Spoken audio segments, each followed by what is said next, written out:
and that's still what they call it at Indian Affairs and Justice Canada, I used to work there so I know, is that their solitary objective, their policy objective for First Nations in this country has never changed.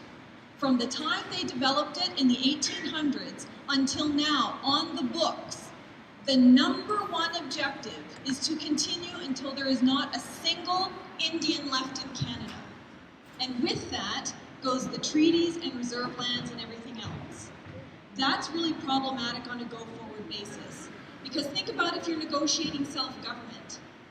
How can you be negotiating a self-government agreement for the long-term future if they're making sure that there's provisions in there that you don't exist at some point in time in the future? They're really empty.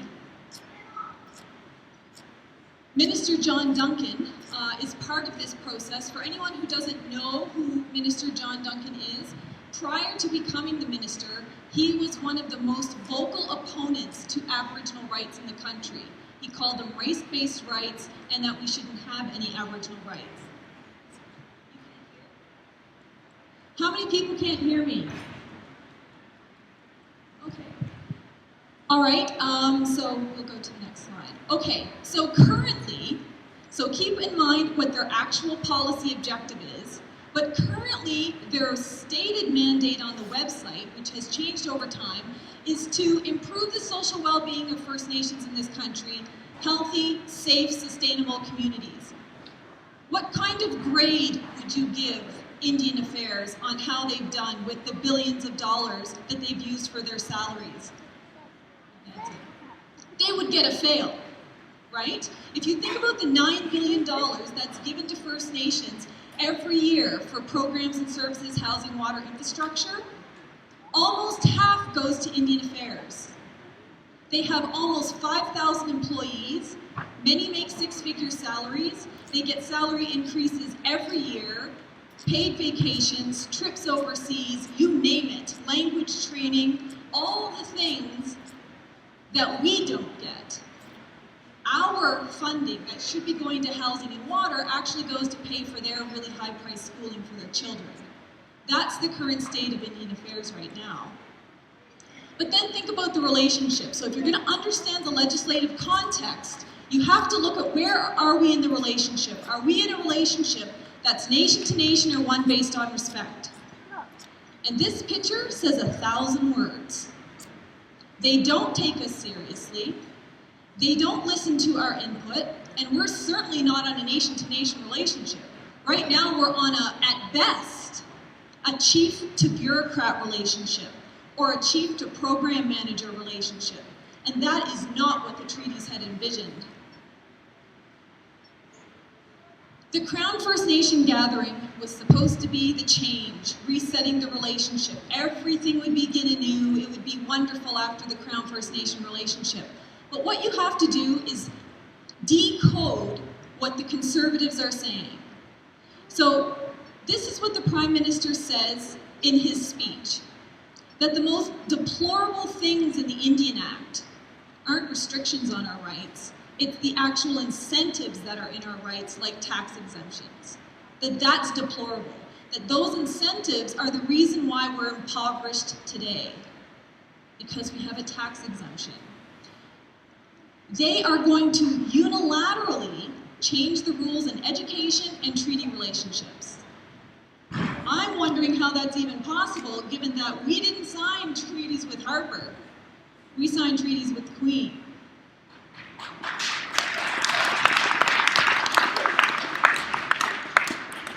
The other thing, and you can clearly tell from Tanya's presentation about the history of the white paper, is that they're focusing on the same white paper policy. So the idea is to empower individuals and not communities. And that means something very specific in terms of recognizing us as governments or not. We are either just a collectivity of individuals that can be absorbed into society, or we're governments and treaty nations. And you treat those two things very differently. But you'll notice probably the most important one at the end, that the ultimate objective is to share our lands and resources for the maximized benefit of Canadians. They don't even say First Nations and Canadians. It's for Canadians. And so we know what the objective is there. But it's not just First Nations who should be scared of Stephen Harper. Lots of little people are scared of Stephen Harper, and Canadians should be as well.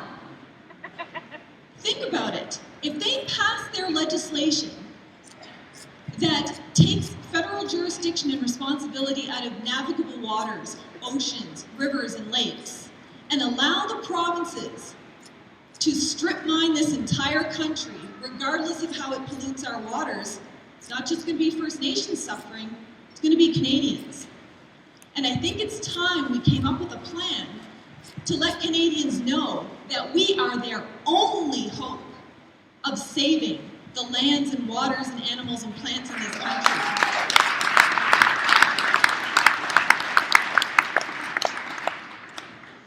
Now, just before I go through the legislation, you're going to see there's some commonalities between the white paper, and hopefully I'm not repeating too much.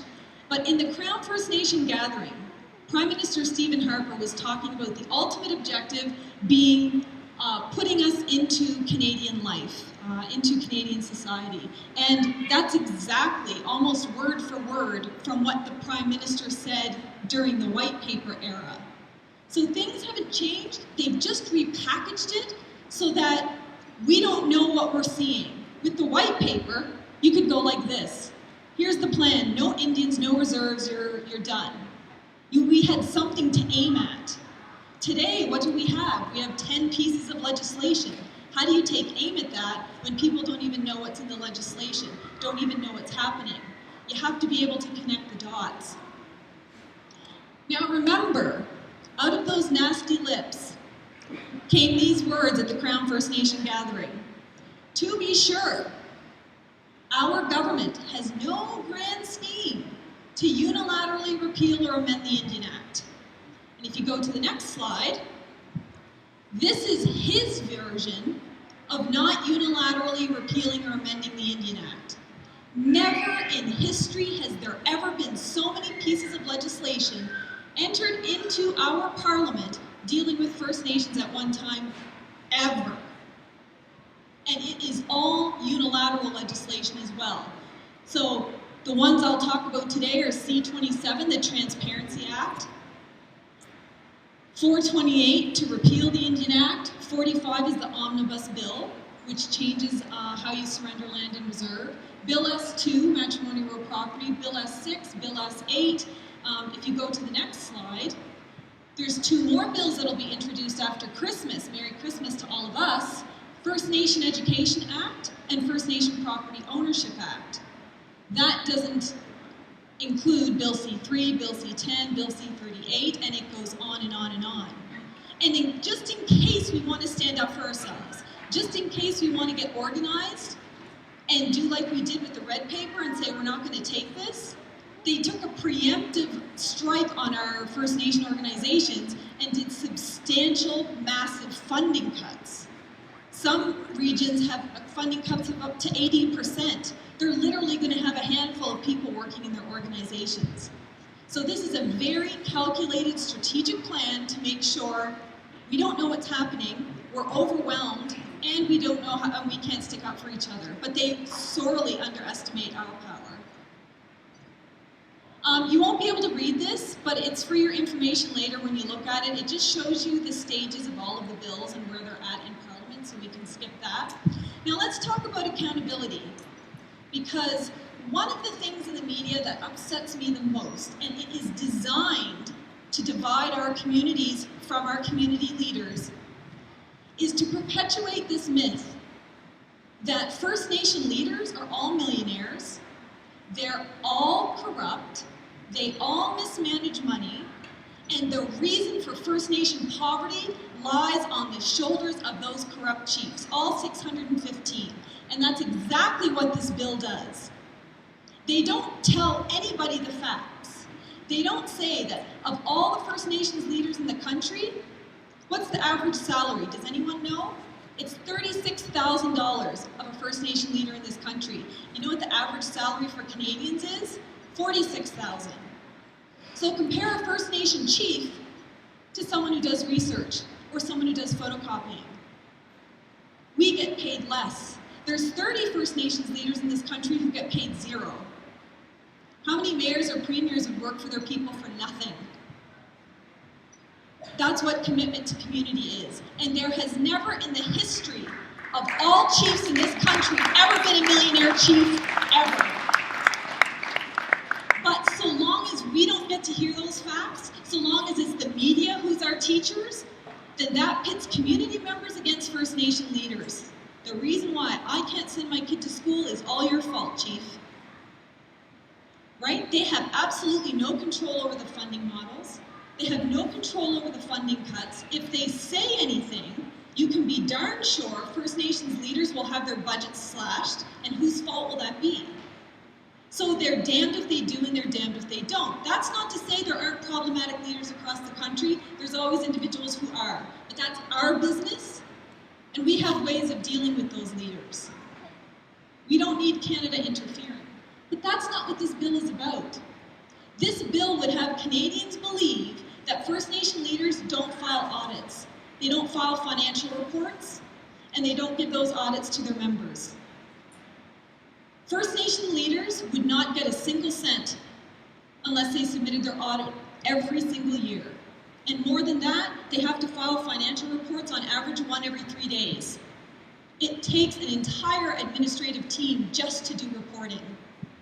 Anyone who can't get their audit from their First Nation could get a copy from Indian Affairs. It's an absolute myth that it is not accessible.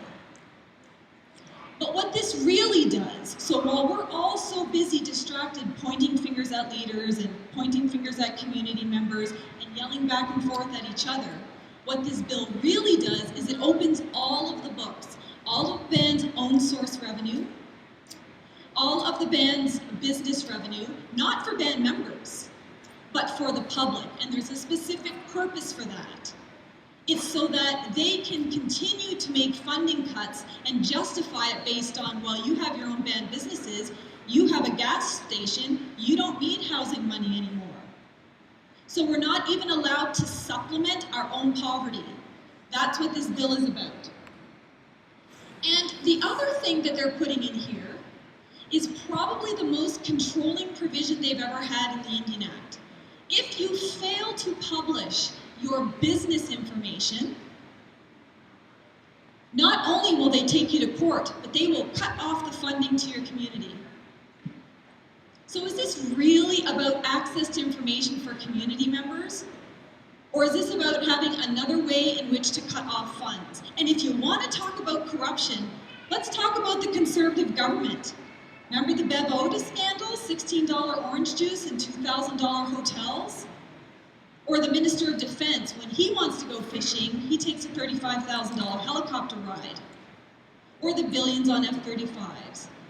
Or any of the corruption, the Liberal scandal, the Quebec contract scandals, you name it. If you want to point fingers at who's corrupt, let's look at the real ones. A study was done.